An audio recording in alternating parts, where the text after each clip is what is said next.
Assalamualaikum warahmatullahi wabarakatuh.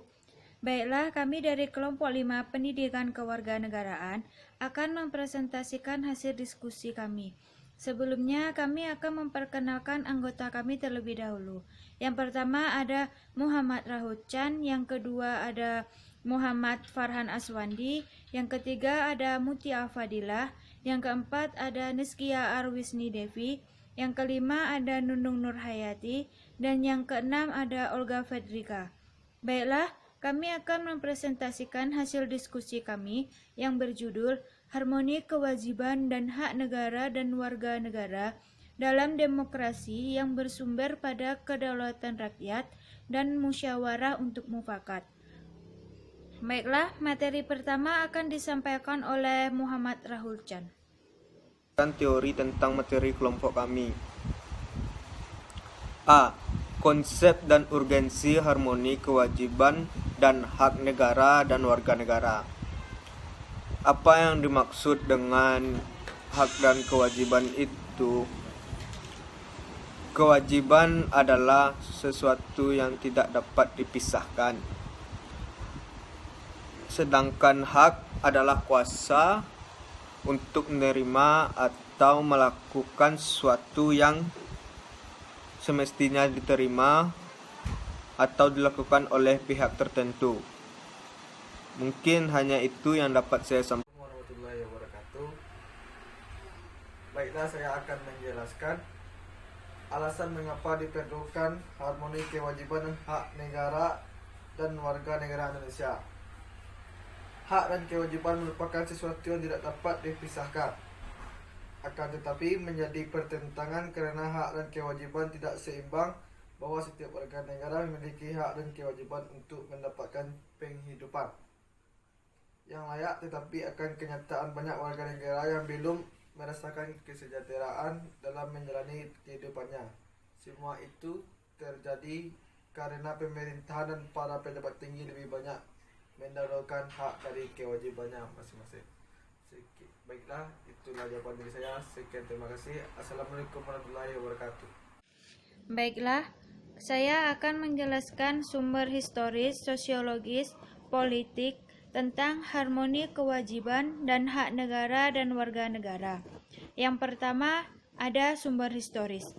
Secara historis, perjuangan menegakkan hak asasi manusia terjadi di dunia barat adalah John Locke, seorang filsuf Inggris pada abad ke-17 yang pertama kali merumuskan adanya hak alamiah yang melekat pada setiap diri manusia, yaitu hak atas hidup, hak kebebasan, dan hak milik. Yang kedua, ada sumber sosiologis. Akhir-akhir ini kita menyaksikan berbagai gejolak dalam masyarakat yang sangat memprihatinkan, yakni munculnya karakter buruk yang ditandai dengan kondisi kehidupan sosial budaya kita yang berubah sedemikian drastis dan fantastis. Situasi yang bergejolak serupa ini terdapat beberapa gejala sosiologis fundamental yang menjadi sumber terjadinya berbagai gejolak dalam masyarakat. Yang ketiga, ada sumber politik. Sumber politik yang mendasari dinamika kewajiban dan hak negara dan warga negara Indonesia adalah proses dan hasil perubahan Undang-Undang Dasar Negara Republik Indonesia 1945 yang terjadi pada era reformasi. Pada awal era reformasi pertengahan 1948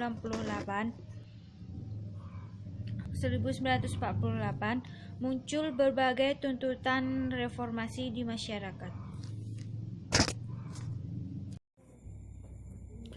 Baiklah, saya Niskia Arwisni Devi akan menjelaskan materi selanjutnya, yaitu mengenai membangun argumen tantangan, dinamika dan tantangan harmoni kewajiban dan hak negara dan warga negara. Aturan dasar ikhwal kewajiban dan hak negara dan warga negara setelah perubahan Undang-Undang Dasar Negara 1945 mengalami dinamika yang luar biasa. Berikut disajikan bentuk perubahan aturan dasar dalam Undang-Undang Dasar Negara Republik Indonesia tahun 1945 sebelum dan sesudah amandemen. Yang satu, aturan dasar ihwal pendidikan dan kebudayaan serta ilmu pengetahuan dan teknologi. Perubahan Undang-Undang Negara Republik Indonesia tahun 1945 juga merumuskan ketentuan baru tentang upaya pemerintahan dalam memajukan ilmu pengetahuan dan teknologi. Rumusnya terdapat dalam pasal 31 ayat 5 Undang-Undang Republik Indonesia tahun 1945. Pemerintah memajukan ilmu pengetahuan dan teknologi dengan menjunjung tinggi nilai-nilai agama dan persatuan bangsa untuk kemajuan peradaban serta kesejahteraan umat manusia. Yang kedua, aturan dasar ihwal perekonomian nasional dan kesejahteraan nasional. Setelah 2 bab, ketentuan diatur dalam bab dengan judul kesejahteraan sosial dan terdiri atas 2 pasal, yaitu pasal 33 ayat 3 dan pasal 34 tanpa ayat.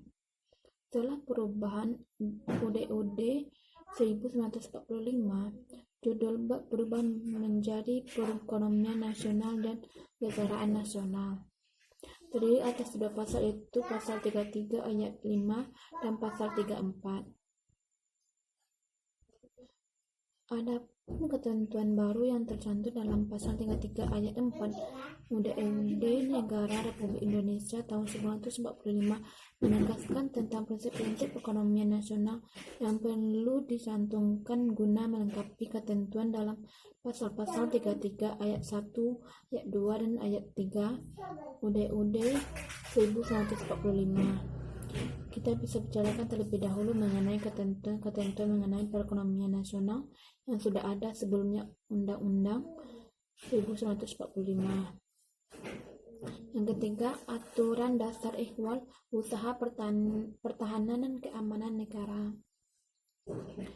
Pada pasal 30 ayat 2 UUD 1945 menegaskan sebagai berikut.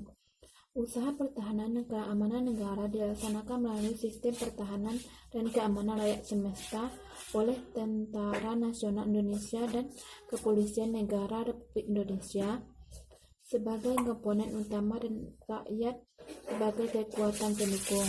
Dipilih sistem pertahanan dan keamanan rakyat semesta dilatar belakangi oleh pengalaman sejarah bangsa Indonesia sendiri.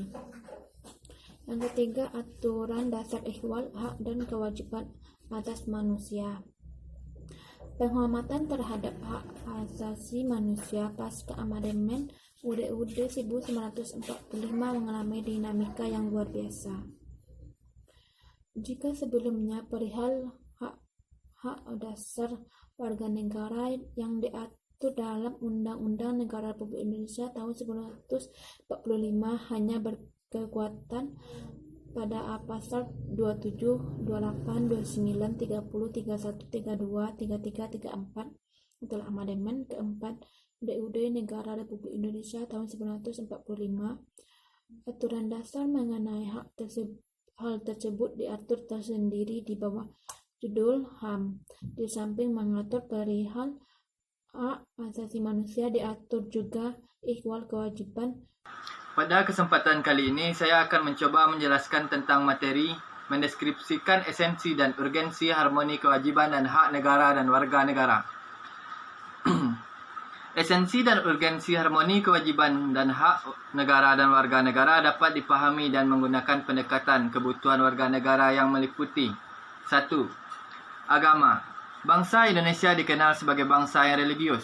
Kepercayaan bangsa kita kepada Tuhan Yang Maha Esa telah ada semenjak pada zaman prasejarah.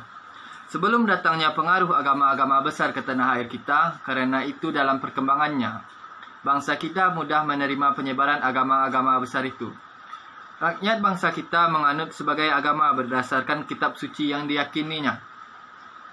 Kedua, pendidikan dan kebudayaan. Pendidikan dan kebudayaan merupakan dua istilah yang satu sama lain saling berkolerasi sangat erat.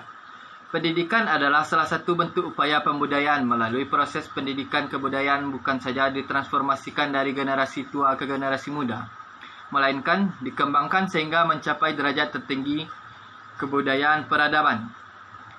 Yang ketiga, perekonomian nasional dan kesejahteraan rakyat. Sesuai semangat pasal 33 ayat 1 Undang-Undang Negara Republik Indonesia tahun 1945, azas perekonomian nasional adalah kekeluargaan. Kekeluargaan merupakan azas yang dianut oleh masyarakat Indonesia dalam berbagai aspek kehidupan, yang salah satu kegiatan perekonomian nasional. Azas kekeluargaan dapat diartikan sebagai kerjasama yang dilakukan lebih dari seorang dalam menyelesaikan pekerjaan, baik untuk kepentingan pribadi maupun kepentingan umum. Yang keempat, pertahanan dan keamanan. Keamanan nasional suatu negara salah satu evolusi di era modern saat ini adalah di mana skala ancaman tidak hanya ditargetkan pada sistem semata, namun dapat menargetkan infrastruktur kritis suatu negara. Oleh sebab itu, untuk menanggapi ancaman, maka suatu negara membutuhkan pengolahan keamanan melalui regulasi kebijakan di bidang pertahanan dan keamanan nasional. Dalam konteks ini, Indonesia sebagai salah satu negara dengan tingkat populasi terbesar di dunia akan membutuhkan pertahanan keamanan baik dari segi regulasi maupun badan. Perumusan pasal-pasal UUD NKRI 1945 melalui proses amandemen. Sekian. Demikian hasil diskusi dari kelompok kami. Apabila ada kata-kata yang salah, mohon dimaafkan. Saya akhiri dengan wabillahi taufiq walhidayah. Wassalamualaikum warahmatullahi wabarakatuh.